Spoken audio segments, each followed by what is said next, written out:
Hey, what's up, YouTube? It's Dave Anderson, the Flip Flop Farmer. Hey, I want to make a plea and just beg you. I need 5 more subscribers. Would you go ahead and subscribe to my channel? Hit the bell so you get updates. I'm sorry for the shameless plug, but I'm trying to get over 200 and you can make it happen. I'm going to give you a quick update on the chicken coop. You can tell behind me some stuff's already happening. So you can tell I got most of the interior framing done.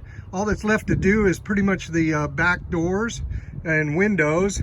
And over here you can see I got the nesting boxes completed. I'm waiting for some wood glue to dry there. So that was a little bit of a challenge for my measuring skills, but I think it turned out pretty nice. Got the siding on. Of course, I still need to cut the windows and doors. And made a few mistakes here, but it's nothing I can't fix with trim. And then I made my first run frame. This run is going to be 8 feet long, 6 feet wide, and we'll put a door in it and stuff like that.